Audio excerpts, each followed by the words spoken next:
ওসমান হাদির মৃত্যুর রেশ কাটতে না কাটতেই এবার মাথায় গুলিবিদ্ধ হয়েছেন এনসিপি নেতা মোতালেব শিকদার। শুরুতেই ঘটনাটি রাজনৈতিক সহিংসতা হিসেবে তুলে ধরার চেষ্টা করা হলেও এবার সামনে আসলো এর পেছনের চাঞ্চল্যকর তথ্য। বিস্তারিত জানাচ্ছেন আরিফ হাসান। মেয়েটার রুমে বিভিন্ন রকম পুরুষ ছেলেরা আসে, আমার মামাতো ভাই, চাচাতো ভাই, খালাতো ভাই।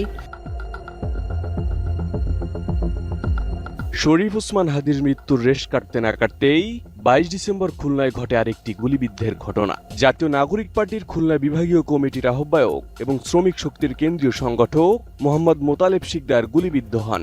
দুপুর 12:15টার দিকে সোনাডাঙ্গা এলাকায় এ ঘটনা ঘটেছে বলে প্রাথমিকভাবে জানানো হয়। আশঙ্কাজনক অবস্থায় তাকে খুলনা মেডিকেল কলেজ হাসপাতালে নেওয়া হলে রাজনৈতিক অঙ্গনে নতুন করে আলোড়ন সৃষ্টি হয়। এদিকে ওসমান হাদির মৃত্যুর পর এমন আরেকটি গুলির ঘটনায় অনেক এনসিপি নেতা এটিকে জুলাই যোদ্ধাদের ওপর পরিকল্পিত হামলা বলে দাবি করেন। নিরাপত্তাহীনতার প্রশ্ন উঠে আসে জোরালোভাবে। তবে দিন গড়াতেই সামনে আসে ভিন্ন বাস্তবতা, ঘটনার পেছনের চিত্র। পুলিশের একাধিক সূত্র জানায়, মোতালেব শিকদার গুলিবিদ্ধ হওয়ার ঘটনাটি রাজনৈতিক নয়, বরং এর পেছনে রয়েছে নারী ও মাদক সংশ্লিষ্ট বিরোধ। যে বাসায় তিনি গুলিবিদ্ধ হন সেখানে রাতভর চলছিল ইয়াবা সেবন, মদ্যপান ও নারী নিয়ে ফুর্তি। নিজেদের মধ্যে মতবিরোধের এক পর্যায়ে তারই কোনো সহযোগী তাকে হত্যার উদ্দেশ্যে গুলি চালায় বলে প্রাথমিক তদন্তে উঠে এসেছে। জানা যায়, গত 1 নভেম্বর স্বামী স্ত্রী পরিচয়ে তন্নি নামে এক তরুণী খুলনা নগরীর সোনাডাঙ্গা থানার আল-আকসা মসজিদ সরণির মুক্তা হাউজের নিচতলার একটি ফ্ল্যাট ভাড়া নেন। তবে বাস্তবে বাসাটি পরিণত হয় মোতালেব শিকদারের রঙ্গমহলে। নিয়মিত সেখানে বিভিন্ন সময় তার সহযোগীদের আনাগোনা ছিল।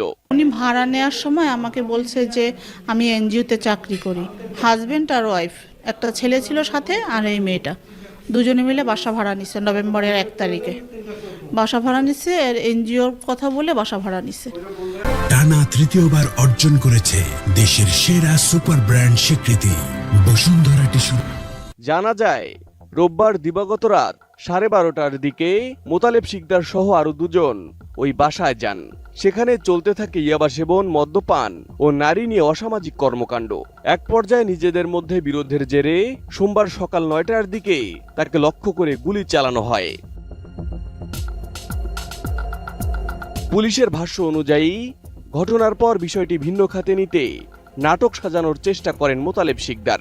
তবে ঘটনাস্থল থেকে মাদকদ্রব্য এবং অসামাজিক কর্মকাণ্ডে ব্যবহৃত বিভিন্ন উপকরণ উদ্ধার করা হয়েছে। তদন্তে নিশ্চিত হওয়া গেছে ঘটনার পেছনে রাজনৈতিক কোনো উদ্দেশ্য নেই। আমাদের প্রাথমিক ধারণা, সে নিজের দোষটা চাপানোর জন্য, নিজের দোষটা যাতে না বের হয়, যেহেতু ওদের অন্তঃকুন্দলের কারণে ঘরের ভিতরে ঘটনা ঘটেছে, এই জন্য সে প্রথমে হয়তো বলেছে যে সন্ত্রাসীরা তার উপরে গুলি করেছে রাস্তার মধ্যে। এটা আসলে রাস্তার মধ্যে কোনো ঘটনা ঘটে নাই, ঘরের ভিতরে তাদের নিজস্ব লোকের ভিতরে কোনো ঘটনা, কোনো কারণে ঘটনাটা ঘটেছে। এখানে তন্নি নামে একটা মেয়ে থাকতো।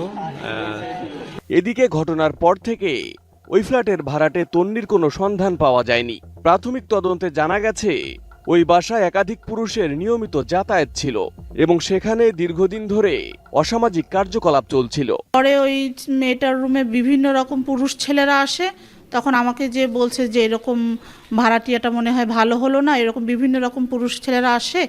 আমি একদিন জিজ্ঞেস করেছি, তা আমাকে বলছে যে আমার মামাতো ভাই, চাচাতো ভাই, খালাতো ভাই। তাই আমি বলছি এত ভাইয়ের দরকার নাই, তুমি বাসা ছেড়ে দিতে বলো। তারপরে বাসা ডিসেম্বর মাসের 1 তারিখে বলে দিছি, এই 30 তারিখে বাসা ছাড়ার কথা। এর ভিতরে আজকের এই ঘটনা। তবে এই বিষয়ে দলীয় নেতাকর্মী কিংবা মোতালেব শিকদারের পরিবার কেউই প্রকাশ্যে কোনো মন্তব্য করতে রাজি হননি। আরিফ হাসান, এটি